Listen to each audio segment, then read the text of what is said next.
Okay, so as I was saying in my previous notes, we're talking about translytics, and these are such a different type of poems as well.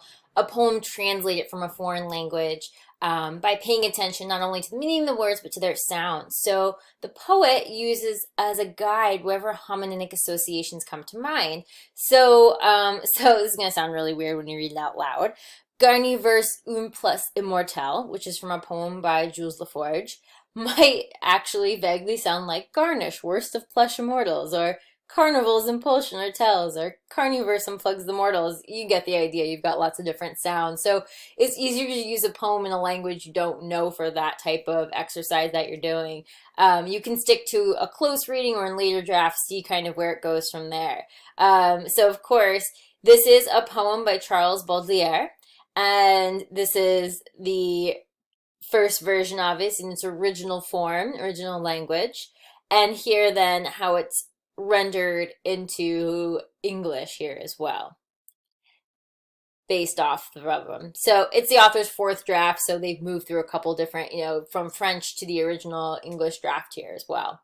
And I think it's a fun exercise to kind of go through. We're not going to do too much with that just because I know it's a little bit difficult. It requires a little bit more research and looking things up, but it's kind of cool to know that you have different versions that are included in here as well. So we're going to be doing some of these exercises, but pay some close attention to them because they're really fun. I see some of them almost like a game to kind of play through, like puzzle pieces to put together. So I hope you enjoyed that chapter.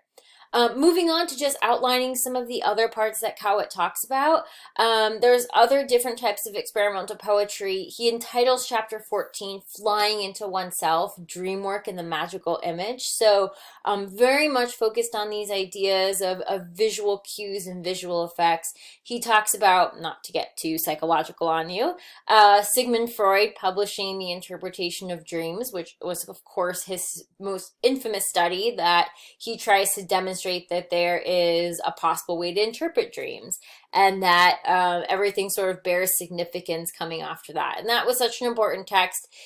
Freud talked a lot about, this very much symbolic nature of what happens when we're unconscious, what happens in our dream life, what happens in our dream life and what does that mean for our life that we're physically living day to day, and the symbolism that kinds of comes with that too. So that's really, really interesting. Of course, coming off of Freud, so many people were influenced by Freud, particularly writers, and a big group of poets and painters that were influenced by Freud wanted to sort of associate and come up with a way of writing, to have this sort of art form that would celebrate and explore what goes on in the unconscious, the reality of the unconscious, what goes on in your dreams, what goes on sort of in your mindset like that.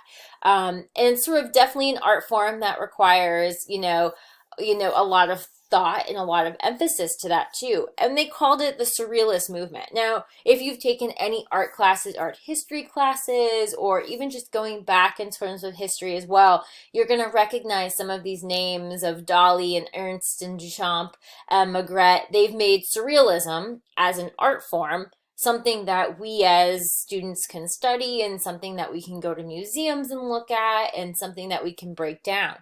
But when you're thinking about it in terms of the writing form as well, we want to think about how surrealism has extended onto visual art as us as writers. So one thing we want to talk about is the release of those deep unconscious images to impose meaning and content, meaning what do these things that we see when we're dreaming, these thoughts, these symbols, what do they mean and have significance in our life today? So there's a couple different examples that Cowett gives in this chapter. He talks about hair poem, gives the logic of realistic description. The author, Bill Knott, compares long hair to heaven's water. It's definitely an odd and striking image, but the idea of a woman drifting off in the flood created by hair makes you think a little bit more. So, it's at first glance, you're thinking, well, that doesn't really make sense, but it's not supposed to make sense at first glance. Rather, you're trying to be more intuitive with it, and you might want to think a little bit more. When you look at it at another glance, you can say, oh, well, the woman's hair might be long and wavy. Its similarity to water isn't so far-fetched after that too. And when we talk about the relationship to heaven's water here. So hair often talks about sexuality. A woman associates herself very much with her hair in different forms of kind of finding herself in others. So I know that might seem a little far-fetched, but thinking about it and thinking about sort of the quote that's up here in the hair poem makes a little bit more sense kind of like that too. Another dreamlike poem he includes here is The Room. And this poem by Gregory Orr goes, with crayons and pieces of paper, I entered the empty room. I sat on the floor and drew pictures all day. One day I held a picture against the bare wall. It was a window. Climbing through as I stood in a sloping field at dusk, as I began walking, night settled. Far ahead in the valley, I saw the lights of a village, and always at my back, I felt the white room swallowing what was past. So that's a really fun poem. But this piece makes an observation about the nature of reality and the imagination, what's real, what's art, and you're trying to think about this escape into this imaginary world and sort of everything that's kind of around you. So that's another fun poem to kind of look at as well. And another one he includes is Year's End by Ted Couzeron here. So you have the clarity of these words, but yet you also have these very dreamlike kind of images that are coming to mind. Lots of color, lots of evoking your senses. So I think that's really, really kind of interesting. You, of course, have a poem that's reasonable and realistic, then kind of goes into the surreal. So by David Ignatow's The Bagel. I stopped to pick up the bagel rolling away in the wind, annoyed with myself for having dropped it as if it were a portent. Faster and faster it rolled with me running after it, bent low, gritting my teeth, and I found myself doubled over and rolling down the street, head over heels, one complete somersault after another like a bagel, and strangely happy with myself. So that's I can't help but like laugh when reading that one because it's funny, but it's also very surreal as the bagel is compared and kind of tumbles on and goes through its different stages like that. And it makes you thinking about why, was this an actual experience? You kind of have to think maybe it was, and sort of the childlike embrace that comes with it too. And of course, some other poems here that you're going to go through and read. And just have a good look at some of the exercises. We won't get to all of these, but we sure will definitely try one or two of them. A lot of these require some really hands-on research. So like hands-on crafting on paper, pen, and just kind of moving your own hand around to sort of see and draw some of these visual cues that come up. There's a lot of different prompts. This is just one of them. We might dabble in some of these about actually writing poems based off dreams. And that's a really common sort of prompt that you could do in a lot of different types of writing. Same thing with sort of bending reality back and forth. And to go along with this too, you can see how much that he naturally leads into chapter 15, which is sort of deranging the senses, because your senses play such a big role, particularly these visualizations that you're going to put together here, of really what comes to part with writing in a lot of these experimental forms. He's going to talk about automatic writing and ecstatic poetics. So the poem that's translated above here from Marabe, dancing before him, to whirl and to spin, charming his artistic passions, testing old urges. O dark one beloved, I fasten my anklets, true love is drunk. Worldly shame, family decorum, who needs such virtues? Not for an instant, one eye blink, do I forget him? He has seized me and stained me, that dark one. So this is actually a 15th century Indian princess and devotee of Krishna. This is Marabi, composed ecstatic songs that are sung throughout India. And this is very interesting to see sort of the connection between God, the earth, and some sort of other higher kind of power. Definitely sort of this transcendent kind of feeling out here. You don't have to go back to the 15th century to kind of look for these. As you go and progress throughout the years, we have French poet Arthur Rimbaud. His most famous of his visionary letters, he talks about this psychic journey that he goes on, and that made him this visionary poet. And you can read in his translation here some of what he says in this piece. He says, every form of love, of anguish, of madness, he searches himself, swallowing every poison so that he may retain their quintessence. He talks about, for he reaches the unknown, because Ficun, to begin with above all others, he has cultivated her soul. He reaches the unknown, and even if driven to madness, he should end up having lost all understanding of his visions. Nevertheless, he has seen them. Okay, without even reading all this, I know you're thinking this is a lot, and you're thinking, like, how could anyone, first of all, look at all the exclamation points, but how could anyone kind of put these pieces together like this? These ecstatic poems are meant to combine the worldly and the above. They're full of excitement, hence all of the great phrases and the emotions, and often the fast pacing that kind of comes with them too. And there's a couple other examples here that you can find. And I would encourage you to read through some of these. I actually find some of them kind of humorous when you go through them.